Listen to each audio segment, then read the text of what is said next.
Auckland Chamber of Commerce. As a country, we need to be able to set some goals that everybody sees as being achievable, you know, something that we know that we can do rather than something that's sitting out there that's an impossible dream. The last government, you know, they had this wish that we would get New Zealand into the top half of OECD nations in respect of GDP per capita. That would mean we need to be, you know, around 16, 17 mark. To do that, we need to pass France, for example. If we're going to, you know, get our GDP per capita past France, it means we would need to grow at about 16%. You know, have we ever done that? No. And so, you know, this government is talking about closing the gap with Australia. You'd have to assume that we're meaning eliminate the gap with Australia in GDP per capita. And that means that what we'd have to grow is 35%.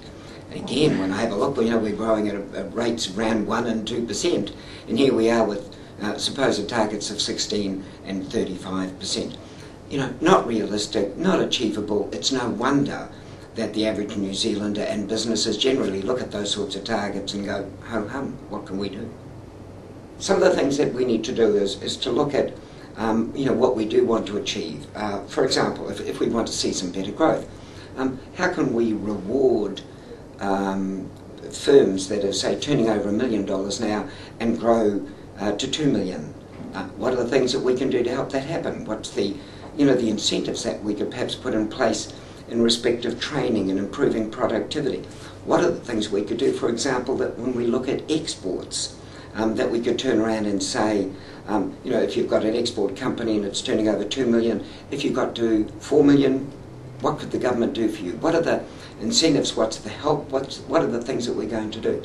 You know, these are goals that might appear to be incremental, you know, but they could be time-bound, they could be, you know, dollar value based or something that the average business could look at and say, yeah, I could do that. I could move from a 2 million export value to a 5 million or something like that. But to be a part of, you know, growing at a rate of 35% in a competition with Australia, to me, I don't believe most New Zealanders even think that that's achievable. The big goals, you know, they're too big, and I don't believe that they're really seen as being achievable. They do need to be something that firms can relate to. So, you know, we've got targets that some of our big corporates would look at and say, you know, we're going to have some big hairy goals, and that's great. But those big hairy goals, if you apply them to a small medium business, they're not going to appear to be practical. We need to have some goals that the small medium business says, I can improve my productivity, I can improve my growth. There is going to be a reward for me doing that. We can improve our exports. I can improve productivity or skills within my firm.